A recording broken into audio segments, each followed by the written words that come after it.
Whenever I introduce our speaker, I learn a lot more about them than I knew before I had got all this extra information. We're honored to have Dr. Chen-Fu Lau here presenting today. Just to tell you a little bit about his background, he finished his master's here in mechanical engineering in 1996. He then left and worked for a company called Tolomatic, which is out in the suburbs here in the metro area, and was essentially one of their software engineers from 1996 to 2002. And that's when he came to University of Minnesota and joined us as a staff member in 2002 and has been here ever since. I totally forgot how long he had been over here. He is a senior systems engineer in the what is now called the Civil, Environmental, and Geoengineering Department here at the university, and has worked on a whole variety of different projects over the years. The work he's going to talk about today represents one aspect of that. One thing that I totally forgot about, but for many years he developed educational software, simulation software, that is still available on a university website called street.umn.edu. And I still remember the software he developed called Gridlock Buster, which are games to basically learn about traffic signals and the like. That was used by high schools and many other students over the years. Essentially, Dr. Lau has worked on connected vehicle technologies, assistive technologies to support navigation and wayfinding by the visually impaired, but he's done other things like work on way in motion, data quality, surface freight performance measures, incident decision support systems, and adaptive signal priority strategies, among the many other subjects. And so, without further ado, I'm going to let Dr. Lau talk about using Bluetooth low-energy technology to alert motorists about approaching work zones. You're on. Thank you, Max, and for that kind introduction. And as Max mentioned, that my presentation today will focus on using the Bluetooth, how we can use this to alert motorists approaching the work zone.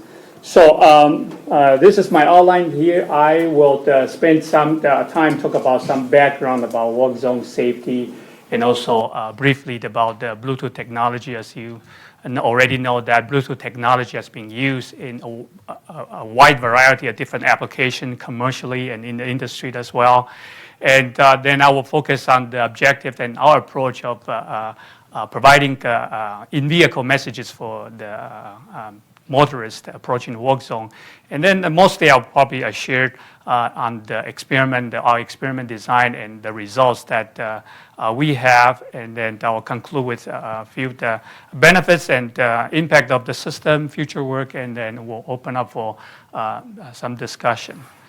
So as a background, that according to the United States DOT, that in 2005, the statistic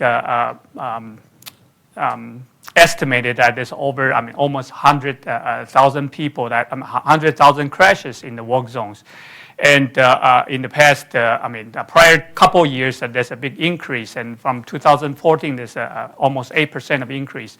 And that resulted about, over 700 deaths in that year. And as far as injury, that almost 50,000 of injuries. And imagine that many people that involved in the work zone crashes. And for workers alone, there's over 20,000 workers that were injured in the work zone, and with 12% of those that involved or related to traffic incidents. And as many of you know, that the ITS application, the intelligent transportation tools that's being used by many transportation agencies, try to help improve the safety and make drivers more aware of the work zone situation. And in recent years, that as the smartphone is more prevalent in our community, distracting driving is becoming a big issue, and in general, and not to mention that approaching work zone. And so, as far as the work zone safety, that according to the statistics, that speeding is the biggest concern. And oftentimes, because of the depends on the walk zone geometry and layout, time of the day, traffic conditions, that people not paying attention, speeding, it's one big issue in walk zone safety. Congestions as people are traveling more. The national VMT is increasing, although in the past, 5-6 years, it kind of drops, the trend drops a little bit. But recent years that the national the vehicle miles travel has been increased slightly. And as I mentioned earlier, that distraction, in addition to using smartphone texting, that people reaching radio or doing other things that grooming or adjusting radio or other activities that create distractions. And so that caused, the biggest safety concerns. So as a result of the public perceptions that about walk zone conditions, and people sometimes feel overconfident because, well, I've been through this kind of walk zone, there's not much activity going on, the sign is there, but traffic is going fine, and I just kind of business is normal. So oftentimes the desired the traffic control devices, the impact of, the use of this, the benefit of this are oftentimes compromised because people didn't pay attention to those, and they get used to it, and so that becomes issues. There have been lots of technology or devices being developed, particularly focusing on the active walk zone safety technologies. And so these are particularly used to alert the public, also alert the walkers that what is going on as a vehicle is intruding the walk zone area. So here just a table I borrowed from this reference. This is the publication from 2017, and it's about the active walk zone safety technology. And I added a few technology or tests that in red fonts that these are recent tests using those technology in different states here. So as you can see that kinematic technology, infrared, pneumatic, microwave, radar or radio, these devices have been developed, designs to alert the workers as well as inform the drivers about they are intruding the walk zone and they need to pay attention.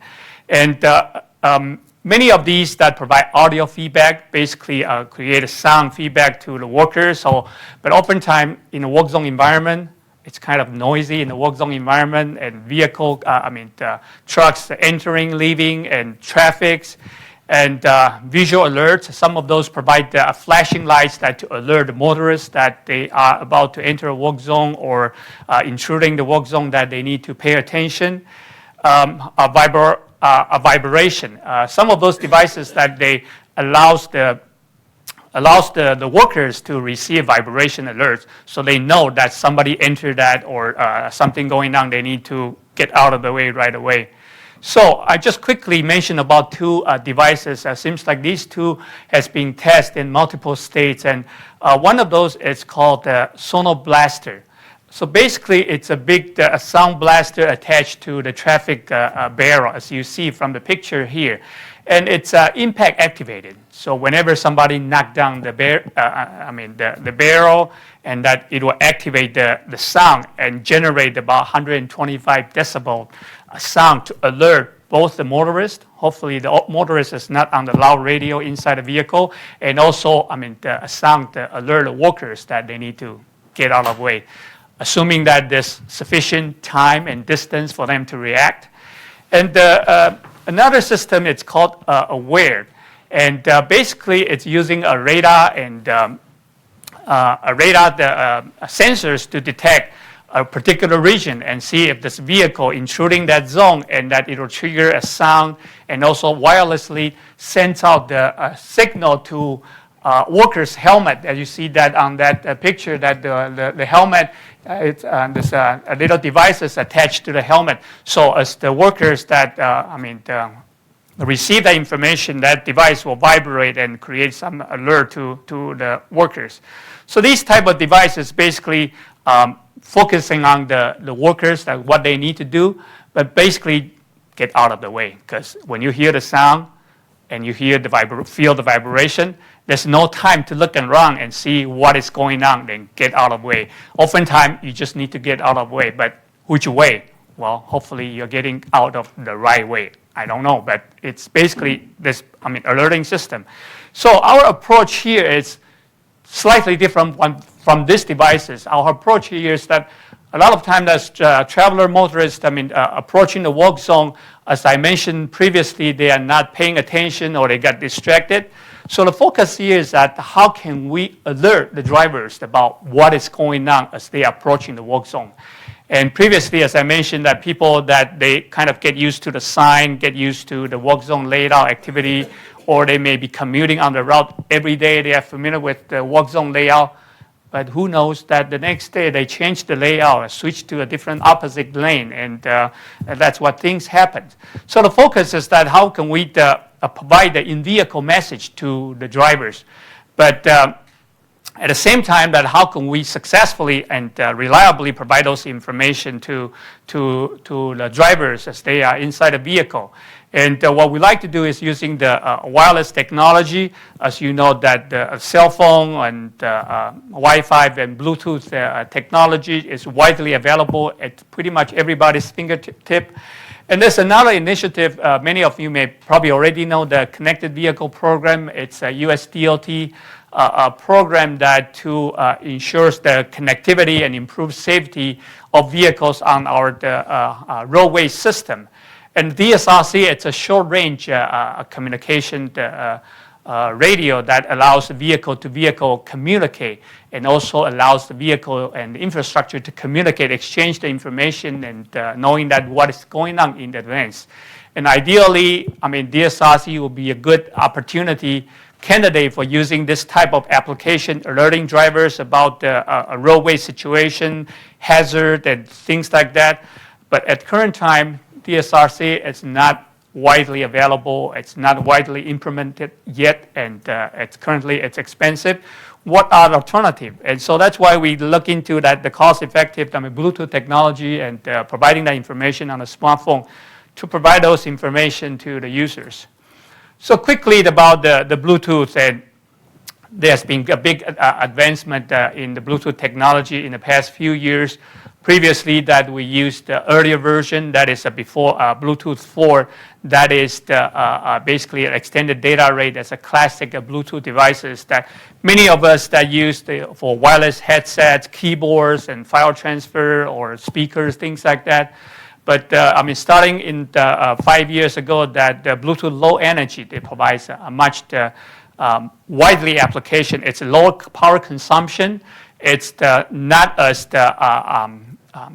high data bandwidth. However, it enables a lot of applications such as that wearable devices, the Fitbit on our arm wrist, and blood pressure monitors, and many other applications for industrial, transportation. And many of you probably know that the IP beacon application, it's kind of a location and targeted based that application. Some of you might have an Apple phone, and with the applications running as you are entering a store that you might want to get some, let's say you want to go get some grocery, but the app alerts you that, well, some grocery, apparel, might be shoes, might be on sale. You might go there to check out 50%, kind of, a targeted promotion. And these being used at a particular location, could be at the entrance as you're entering the Target store, for example, or when you are at a particular aisle, kind of to promote those applications, promotes the sales and application. So this being used in several different applications. And in addition to the Bluetooth 4, that, as I mentioned, that low power, consumption, cost effective, and it has much longer range. In the past, the traditional Bluetooth is about, 5 to 10 meters or up to 30 meters. And these Bluetooths can up to 300 meters. And Bluetooth 5 recently has been announced that I think it's become available in the past couple of years that for large-scale application, it has the mesh capability. It increased the speed 2 times, and also increased the range by 4 times. Think about that, it could reach up to maybe 1,000 meters, and increase the data capacity by 8 times. And these enable lots of application using the low cost and consumer grade Bluetooth for many transportation applications. Just an example that many years ago what we used, well, this is an older version of Bluetooth. This is the classic Bluetooth devices that we used and for guiding the visually impaired at the walk zone, crosswalk, not a crosswalk, at the sidewalk that with the sidewalk closed. That this is the application that we tested in St. Paul by the capital area. So devices like that could be used and paired with the smartphone for this type of application. So for our application, while Bluetooth low energy is great, but how is that going to work in high speed, as particularly in the vehicular environment? There's so many obstructions and walk zone, there are so many activities going on. How will this work? And I think that's the focus of our this research projects here, to look at how Bluetooth low energy devices could be used to provide information to the vehicle and provide in-vehicle messages for the motorist. So the objective is that to investigate how the Bluetooth low energy beacons could be deployed in walk zone environment and to provide in-vehicle warning information. And in addition, we will also like to look at that how drivers understand those messages. So as you provide information to the driver, would it create additional distractions, create more mental load for these people, or it's too confusing? And we want to deploy those ahead of the walk zone and provide spoken and contextual messages using the smartphone. And this message could be updated remotely and as frequent as possible to make sure that the information that is provided to the motorists is correct and timely. Because oftentimes as we see those assigned messages in walk zone, that you see walkers ahead, but as you approaching the walk zone, nobody there, right? Or as you saw something about trucks, there's activity going on, but as you travel by, there's no activity. And sometimes you kind of lose trust on those signs, because information, it's important, but it's not timely, and oftentimes people just get used to it and not paying attention to it. And one thing I'd like to mention about that, the component of what I'm presenting here, it's on the technology, looking at how the Bluetooth technology could be used to provide in-vehicle message. And in addition to that, we also have the two other components that the purpose of these projects is to capture the driver's attention as they are approaching the walk zone. So on the human factor side, that we want to understand the driver's behavior and how this message could be useful for the motorist. And this has been done by the Human First Lab and focusing on how this information interact with the human behavior and what's the driver's understanding of those messages. And the other components on the right here is the walk zone mapping and tag. Just imagine that when we have a walk zone layout and how this information, each of these audio information to the drivers has to be tailored to the location specific information. As the construction contractor laid out the walk zone, and where do we put those beacons, and what all those information should be, and that is the focus of this walk zone mapping and tag deployment. And this work is currently led by Dr. John Hordor's MTO lab and in this area. And so I'm borrowing the next few slides from the human factors. And so before we trying to provide any information, I think the most important thing is trying to understand the people's understand of different messages, and if it's creating any mental load or the confusion to them. So what the human factors study look at three different types of messages here. The first one, as I listed, shown here, is the audio-only message. So basically, as you're approaching that, it talks about walk zone ahead and half mile and reduce speeds. The message is divided into three different components. It's like the highway advisory information basically talks about what and where and what is the advisory information. And these could be becoming standardized, and people will get used to it. So you don't need to have a long verbal information and makes people confused. And next one is in the center is the regular walk zone signs that you see on the street. Is the walk zone ahead and reduce speed, this type of information. And the last one is a portable changeable message signs that allows the engineers to move this device at different location and program whatever appropriate information tailored to that work zone scenario. So they did this study in the simulator, and this is the simulation study. This is the a scenario that they built. It's a 9.2 miles roadway down along the Highway 169. And they have two different layouts and to test out as people are driving through this roadway with different work zone scenario and what is their reaction to different messages. So this is the summarized result from the simulation study that the driving performance, the result indicated that the better driving performance for in-vehicle message, and it's worse for those changeable message sign. And particularly in the southbound direction. And some subjective measures that it's reported that they prefer, the drivers, that the participants that they preferred in vehicle messages. And for example, that the audio only. And they also found that using the audio only, the message that has less mental workload and it's a better usability and situational awareness for in-vehicle conditions. And visual attention and drivers that with portable, changeable message signs that oftentimes they, gaze at the sign and trying to understand the message, and they might, spend too much time on the sign. So that's what the findings for the research that on this human factors that allow us that to take the design and implement those in our application. So for our methodology, basically that we reprogram the Bluetooth low energy modules and to act to the way that we want for this type of applications. And we also develop an app on the smartphone, allowed us to communicate with the Bluetooth and provide in-vehicle messages, and also the database that will allow us to look into that, what a message associated with each Bluetooth beacon. And in addition, we also look at as I mentioned previously, that the range of the Bluetooth modules, latencies, and power consumption, things like that at different speed. And so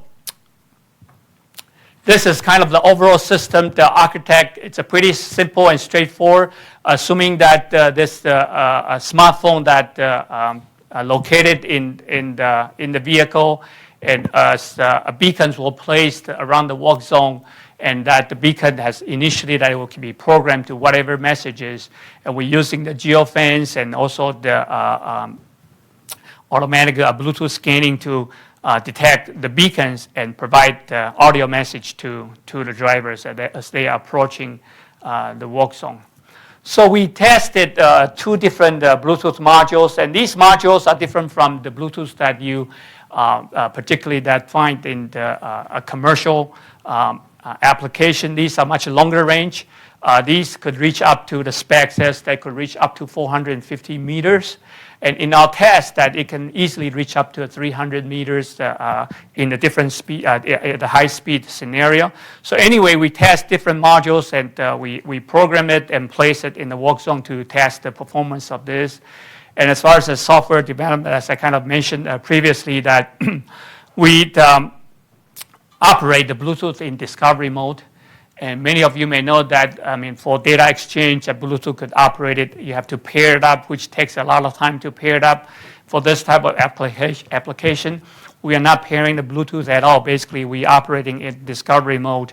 And we also create a database that knowing that the location of these devices, and I think eventually that the location of these Bluetooth devices at the work zone, it'll be provided by the project outcome from the John Hodl's results. So we'll be able to incorporate those into the overall system. And geofencing, it's a pretty straightforward technique that to allow us to not scanning the Bluetooth all the time. And this allowed us to only start the Bluetooth scanning at a certain location, at certain parameter. And we had two different apps. The one is for the users, and the other one is for the engineers that will be able to configure those messages that easily at the field. And this just shows the pictures about some of the settings for our testing purposes. And users that they don't need to, worry about this at all. And on the right is in the initial state that we have the option to show a visual display or also an audio display. And so this is just kind of a configuration that allows us to test different scenarios. And this is just a screen capture of the app for work zone engineers that they can update and change those messages right in the field, right at the site directly. And this allows some flexibility for them and for our testing purposes as well. So next I will focus on some of our experiments and some of the results that came out from those experiments. And this is basically the setup. I mean, we used just two different vehicles. It's a passenger sedan and also a minivan. And the purpose of this is that allowed us to kind of testing. Obviously, if people is going to place phone in different location. And we purposely placed this at a cup holder. It's kind of right off line of sight. So basically, the phone cannot directly see where the cone is. And we set the Bluetooth devices that right on top of the barrel, right on the roadside, and testing a different speed here. And so for some of the experiment, we tested at city streets, county road, and main road, allow us to test at different speed. As I mentioned, we use two different type of vehicles, and we also mount the Bluetooth modules at different configuration, as I shown you here, that on top of a barrel, and also on the barricade, and also down attached to a lamppost, and with different speed here. So this is one of the tests that we tested at university campus here. The area, it's the baseline center, basically the tennis center here, a little bit north of where we are right now. And basically, we kind of set a rectangular Geo-Fence in this setting here, and we placed the Bluetooth modules on the south end of the road here, and I think this is the 5th Street here, southeast here. So as vehicle traveling in different direction, that our system will allow the engineers to program at a particular direction. Because some people may argue, well, if you have work zone only for one direction of the highway and people traveling on the overpass or underpass or on opposite direction, will it get disturbed or confused with those type of information? So we have the directional settings here allows, in this settings that, if we are configured for the approach 1, basically going kind of southeast, that as vehicle going through approach 2 northwest or going to north, that it will not trigger the message, even though they are inside the parameter of the Geo-Fence area. And this is basically a setting similar to the regular experiment that we set up. And the purpose of Main Road is allowed us to test at 70, 80 miles per hour in a more controlled setting, because we don't want to test it on the real highway and create problems or issues. And this is just one of those settings that we tested at I-94 when there's a construction going on last year. And so here are some of the results here. First is down the city street here. Basically, on the left here shows a map showing that as the vehicle traveling from the south toward north and approaching the area that with the Bluetooth beacon here. So in this case here, that we are not setting up the Geo-Fence in this scenario here. And so as vehicle traveling at about 50 miles per hour, on the right here is the x-axis, we shows the time, and the vertical showing the speed of the vehicle. And the dots, basically the Bluetooth touch indicated that we only capture the information display the information when the message is received. So as you see that prior to approaching the work zone, that there's no, Bluetooth information received. And so this indicated that the audio or visual display of the work zone information, it's been triggered and displayed to the drivers at about 100 meters ahead of the traffic barrel in this example here.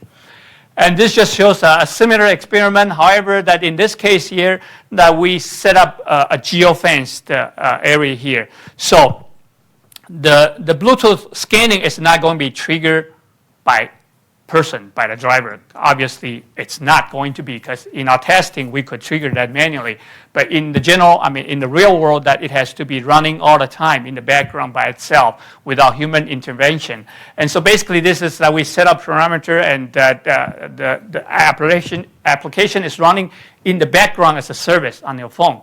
So you don't have to tap an app to start it. Basically, it's running as you turn on your phone. It's running in the background all the time, just like your texting or phone services. And so as the vehicle approaching the Geo-Fence area here that I indicated, that the starting scanning, that the green dot indicating that, well, once it enters the Geo-Fence, that Bluetooth scanning was activated.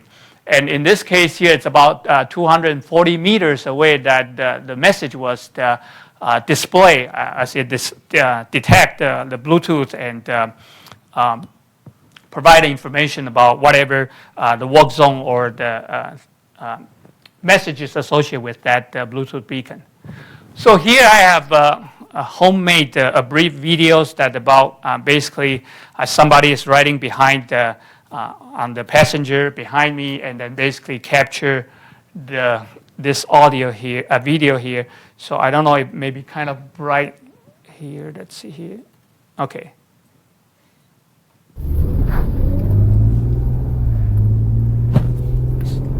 So you'll be able to see the visual display and audio display as it's approaching. Active work zone. Slow down. And in the next few seconds that you will see the barrel is right here with the Bluetooth beacon right attached to the barrel. So that's kind of give you an idea on how the system works for this application.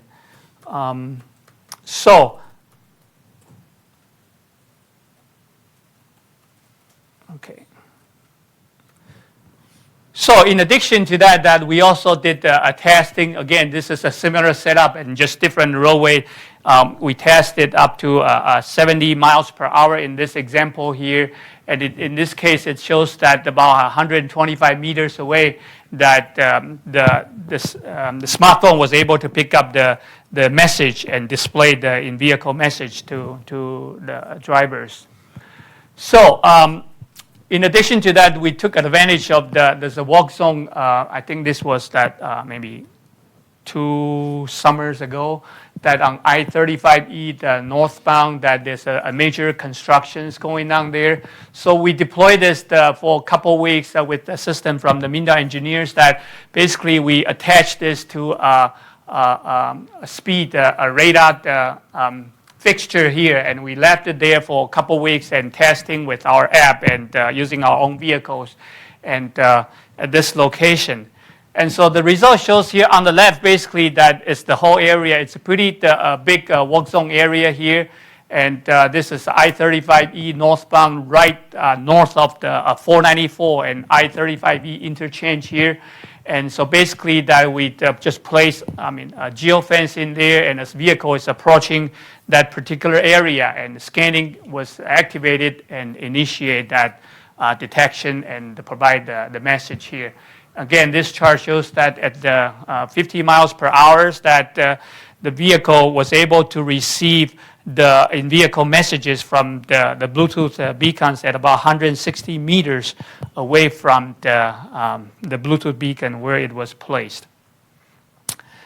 So as far as the power consumption here, and here I'm just comparing two different scenarios with the baseline here, because every one of our phone, it's different. We have different apps loaded, different service running, and how it was, operating, power consumption is different. So on the left, it's basically the left bar chart here shows that the apps, a service running idly. And so basically, it's not, doing anything here. And so, but we have the app already installed, and the phone, it's, the way as it is. And the second one shows here, basically on the left here, that with only that it was the power of that particular phone will last about 15 hours. And then with that, let's say if you have this running and outside of a work zone area, you are not within the Geo-Fence, you are not doing any scanning, it consumes about 210 milliamps per hour. And when you are in an active work zone, let's say when you are doing continuous scanning, that is the power consumption. That is basically the Bluetooth, when it's doing Bluetooth scanning, that it'll consume about 110 milliamps per hour more than the regular scenario. So this kind of tells that when the application in the work zone, that it will continually scanning for Bluetooth. But when you are outside the work zone, there's no need to, keep using the Bluetooth to scan for where are the beacons, because you are not within the Geo-Fence area. And this will allow us to save energy on the phone. And even though that people argue, well, if you are putting your phone in a car, oftentimes you have it plug-in, power may not be an issue. But anyway, just kind of a way that to measure how the power consumption with the Bluetooth scanning. Okay, so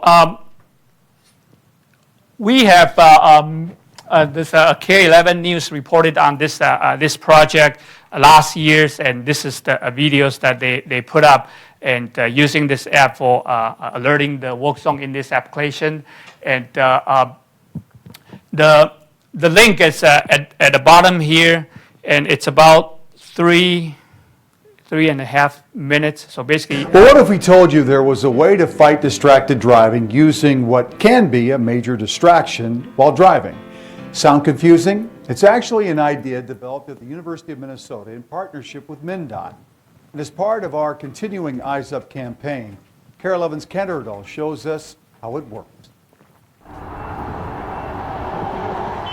In its never-ending effort to make work zones safer, MnDOT has hit a roadblock. Number one contributor of crashes within work zones is distracted driving. And since no amount of orange cones can catch your eye if you're not looking up, they're now taking the fight to the phone. We feel that if we can get something inside the cab of the vehicle, that's going to make a difference. The U of M Center for Transportation Studies developed an app that will pair directly with tech in construction zones. it is a Bluetooth beacon. Researcher Chen-Fu Liao says construction workers can use this beacon to send messages to drivers as they approach. It's based on where you place it. Unlike the Bluetooth devices we're used to connecting to on our phones, these construction beacons have a much more powerful signal, meaning drivers can pick them up on their phones from up to 500 feet away. Once it detects it, that it will broadcast that message. We hit the road to demo the app, and after a year of development and testing, Off-road 500 feet, use caution. we can tell you it definitely worked, verbally and visually alerting us to that rough road just before we hit it. That's a really simple message. Yep, it is a simple message. The best thing is to bring the message to the vehicle.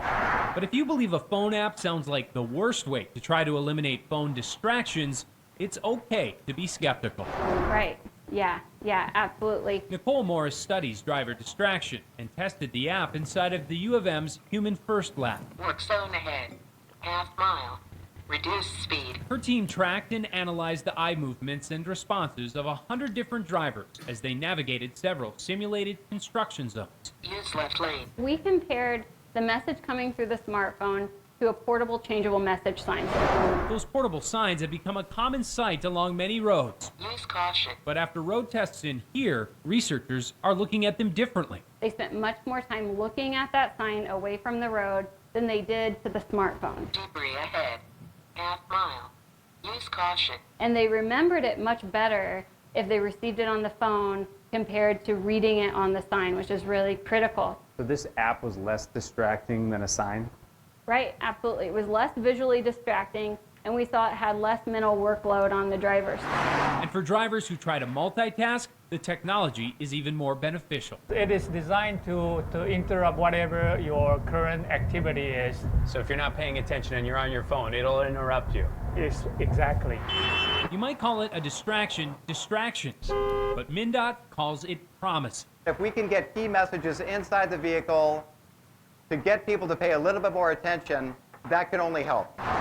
Kent Erdahl, Kara 11 News. Well, now that it passed initial trials, MnDOT and the U of M are Okay, so you get the ideas, and then so I would a final few slides I will kind of summarize. So the benefit of this that it will be running as a background, so you do not need to constantly interact with this as you are driving, and then it will provide a more dynamic work zone information as you are traveling along the work zone. Obviously, that will require more responsibility from the contractor or the work zone workers to update information as they are moving, changing the layout of the geometry of the work zone. However, certainly it will provide a more timely information to the motorist. And these will, basically based on the human factor result that will be able to design and provide appropriate a message that for the drivers as they are approaching work zones. And eventually that this could be integrated with the 511. MnDOT currently has the 511 apps that allow providing work zone and navigation information to the general public. And also that some people may argue, well, we do not want people to use phone. But again, the smartphone, it's a vehicle to provide this type of communication. Eventually, it may be embedded into the vehicle's infotainment system, and that it will scan for information directly. Just to mention that some limitations, line of sight, that obviously the Bluetooth wireless communication, it's a line of sight technology, even though that, when we place the smartphone in the cup holder area, it's out of the way, but eventually when you have lots of trucks that going on, it might create some latency issues or not detecting the Bluetooth devices. And we would prefer that the Bluetooth beacon placed at above the ground to easier for the general traffic and the smartphone to detect it. And so what we're going to do next is that we would like to do a more systematic test that by deploying this, multiple of this at the work zone and real work zone for a longer period of time and using different vehicles and to testing the performance of this device. And also that we want to implement the feedbacks and results from the human factor studies and to implement appropriate messages that for a different work zone scenario. And then to evaluate, eventually we want to see how the system works and how reliable are these in different traffic conditions. So to summarize that, we basically use the Bluetooth technology to develop a in-vehicle message system that allows the smartphone in the vehicle to receive those information. A geospatial database is set up that for our testing purposes that each Bluetooth beacon is associated with whatever message that is programmed by the traffic engineers. And a continuous scan of the Bluetooth is only needed when you are entering the Geo-Fence work zone to save the power consumption on the smartphone device. And we also had another applications for the engineers that in case that they need to update information or make changes that make it easier, because oftentimes nowadays that all the workers, they have either smartphone from their work or they personally owned, and they can use that to make changes at the field without waiting until they return back to the office and to make those changes. And our results indicated that even though at highway speed up to 70 miles per hour, that our system will be able to pick up the Bluetooth signal and provide an in-vehicle message to the motorist. And the future effort will focus on validation of the system and how reliable it is in different traffic conditions. And some of the discussion point, I think we can open up for discussion here. And basically, they are already crowdsourcing applications like Waze and many other applications that pick up or provide work zone information or incidents, things like that. However, those information are not always reliable because, I don't know how many of you used Waze before that it tells you that, well, there's an incident or accident, but sometimes that it was not updated, and as you travel through, there's nothing there, or a different situation, things like that. And basically, there's no information quality check for this type of application using crowdsourcing here, and which may cause additional distraction because, the crowdsourcing source tells you that something going on upcoming, but you're paying attention to that, but not to your driving task. For rural application, there's some discussion about what in rural applications, how is this going to work if you do not have cell coverage. And obviously that the database information could be downloaded in advance within the certain region on the phone. So you don't need the cell connection all the time to receive the information from the database. And a cloud-based solutions that allowed us to manage the information centrally and update those information in a central location.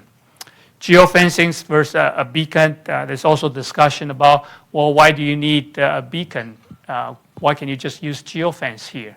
And so the area that without a GPS, or this area that, in the geofence area that if you lose your coverage, that a beacon is still there, and so the phone will still be able to scan and pick up the beacon and pick up the information.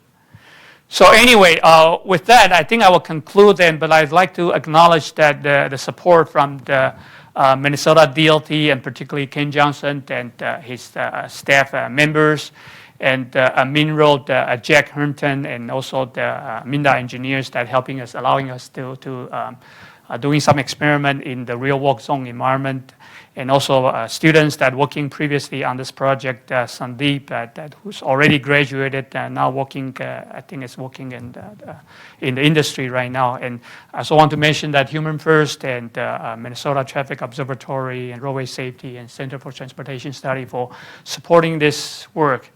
With that, I will conclude, and I'll open for any questions that you might have.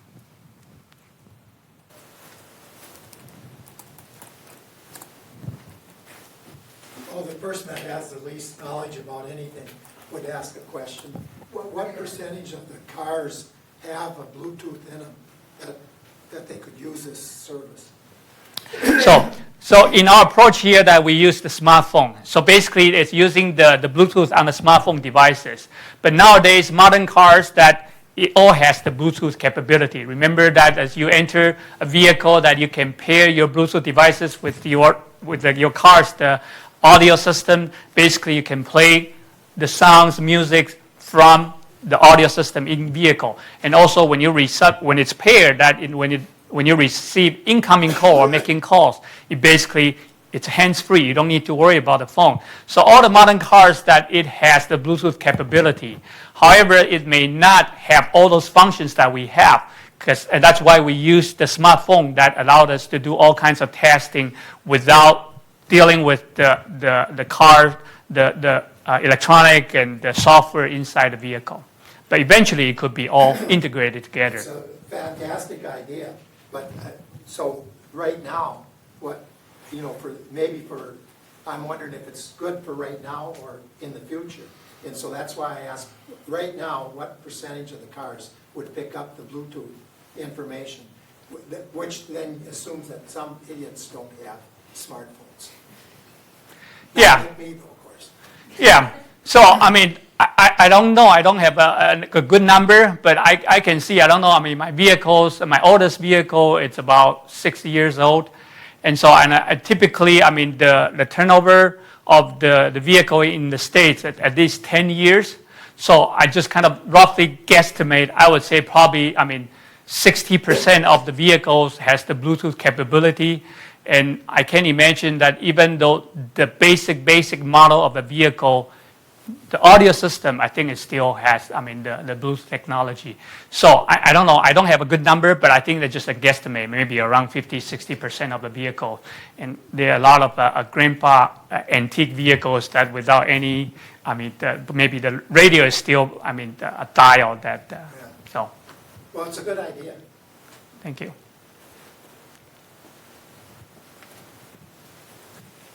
Any questions from the internet, through the chat line?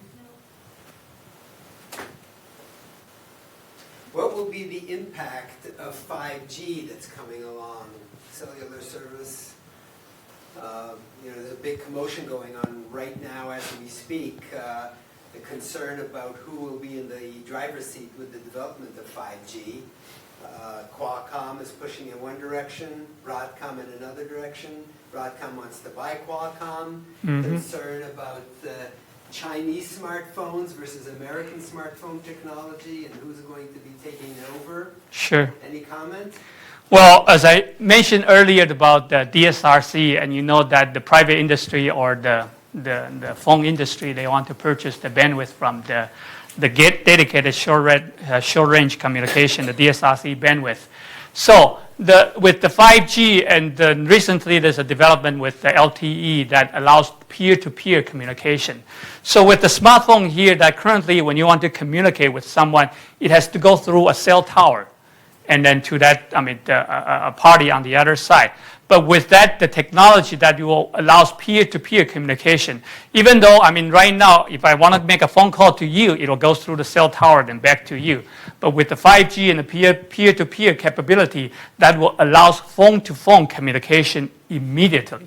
And with that, that basically opens up a big array of applications for communication between devices and also from vehicles to infrastructures.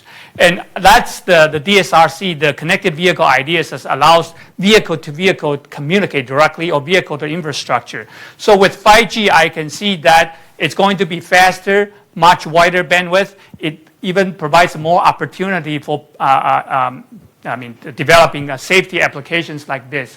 So I see a great future for using the 5G. It's going to be faster and better, but certainly there's some limitation about the bandwidth, and for a safety critical type of application, you cannot wait just like your text for 4 minutes to get your text, right? You need it right away. You need to make sure that information is received right away. So these are some, the quality of service and priority issues that in the bandwidth that needs to be laid out and identified. Let me ask another question. One of the big issues is who's going to put these tags or beacon BLE tags out there. It's one thing to say that the DOT or the county will put them out there when they're managing the construction site. It's part of the contract. That part of the contract is you must put these beacons out there to warn drivers. But what about if you go in the city? There are lots of construction sites where they close off streets. And for example, there's one right here by Harvard in Washington that's had a construction site closing off half the street for a year or two. Mm-hmm. And you can use Waze, and it doesn't know that that work zone exists. So who is going to push the construction companies who are building skyscrapers or whatever they're doing to make sure that they transmit the information and keep it up to date as to what's going on when they close one side of the road, the other side of the road, and keep changing things around? Sure. I think the answer is it's kind of two sides. Obviously, the public agency is not going to invest the money putting all this in there, but nobody use it. I think we have the similar discussion for connected vehicle. It's kind of chicken and eggs. Do we put the infrastructure equipped with all this technology first, or do we let everybody or the vehicle equipped with all this technology first, but no use of it because the infrastructure does not talk to you? You can talk car to car, but not to the infrastructure. So I see that the Bluetooth, the advantage of using Bluetooth is, I can assume, I can guess that every one of us here in this room has some sort of Bluetooth devices, either on our hand or on our wrist or things like that. So my vision that eventually all the products, devices, are going to be smart, okay? Smart light bulb. We have smart light bulb that allow you using your Bluetooth through your smartphone to control the time when it turns on, turns off, the dimness, the brightness, things like that. So eventually, all the devices that we use is going to be using with we can embed it with the small Bluetooth devices. It's going to be cheap, okay? And it could be disposable. And so you're asking about who is going to pushing for that. Well, I think it's from both directions. If there's a need, and the consumers, the taxpayers, that they see the importance of this, and if the manufacturer sees the market of this, they're going to put all these Bluetooth in every of those devices, the barricade or the cones, things like that. It's becoming a standard product of that. Then you can take advantage of that. But I see the trend is that everything is going to be smart with some sort of intelligence in the device, that with Bluetooth, the low cost of the devices make it much easier as you're trying to develop a much wider coverage as compared to DSRC that, it will cost, many, many millions of dollars that to instrument DSRC in our roadway. Yes. Yeah. Out in the country, there are rolling work zones. They're called combines. Mm-hmm. And I believe it was the state of Iowa back in the 90s put in place a law that said that all the late model combines and large tractors had to be outfitted with a basically a radar generator that would pick up on a radar detector so that you could be informed. I'm wondering if that isn't a vehicle for actually creating, your mobile broadcaster for the Bluetooth signal, seeing as how that is the source of a significant number of accidents and deaths out in the country. Yeah, I think, for mobile work zone, if that's the case that you mentioned that, the moving work zone, mobile work zone, and oftentimes there's lots of intrusion or people trying to cut through or they want to get around things like that. Paint trucks. Yeah, paint trucks as well. So that will allow, you can, either using, the radar or instrument, the Bluetooth devices, that assuming that the vehicle has those devices, has the app or the applications that to receive those information. And I think that's, certainly, a great application for that. We can, install the beacons, permanent beacons on on every truck of construction truck or snow plow, and also other maintenance vehicles that to provide the alerting warning information for those utility vehicles. So it seems like there's a lot of applications. I'm wondering, is there some way that there's kind of a universal platform so I don't have to download something that picks up the BLE tag for like a low bridge clearance and something for work zones and something for toll booths, is there something that we could get into some database so that I can download one thing and then pick up or maybe subscribe to low bridge clearance things if I'm in a big truck that I need to know that, but a passenger vehicle wouldn't need to get those messages? I would think so, because this will be beneficial, because I remember that I used to, drive to work and I park off street because I do not have, a parking contract. And so in wintertime like this, you need to be aware when is the snow emergency routes. So oftentimes I have to call 311 and to listen and to see which route, which side, even side or odd side, things like that. So a public service, like I said in Minneapolis, that, you can get those updates through a central channel. So you know your snow information, you know the traffic information, work zone information update through a central channel by offering this as a kind of a public services. And that residents or users, they'll be able to receive that. And on the same line is that for people that because I did other project with visually impaired, that they want to receive information about, let's say, walk zone or geometry change on the sidewalk closure, things like that. So through a public services channel, that they will be able to get whatever daily updates or at midnight that it was update through or push through your public services channel, and allows the users that who subscribe to it has the latest information each morning, things like that. So I think that there's opportunity to push through this, but it will require maybe the public agencies that to kind of pull this together. And initially, I think this will has to be built kind of, step by step. Obviously, not all the people is going to be on board at the same time. And so when people sees the benefit and opportunity, people will be willing to join in, particularly the public agencies that they usually are, operating at the... We're running out of time. Sure, yeah. Never thought we'd get here. Yep. Anyway, just want to join me in thanking Dr. Lau for his interesting presentation, and just want to remind you all that there is no seminar here next week because it's spring break here at the university. So the next seminar will be on March 22nd, 2 weeks from today, same time, same place. Professor Gary Davis will be talking about estimating drivers' behaviors from event data recorder data. From event data recorder data. Anyway, please come again 2 weeks from today, same time, same place, and I'm sure it'll be informative, and Gary Davis will have lots to present. Thank you very much for coming.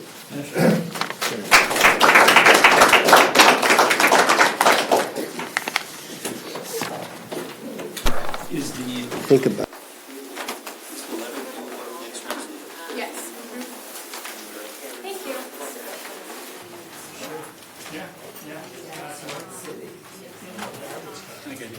Oh, sure, go ahead. When the garbage truck is coming. Well, sure, yeah.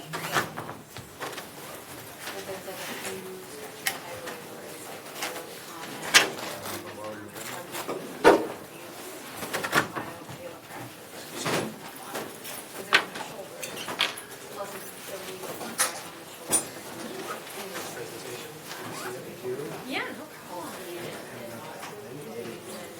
I know, when I proofed that one, that sounds kind of fun, but that's the title. Thank you very much. Yeah. And thank you. No, Sorry to have welcome. to sit here for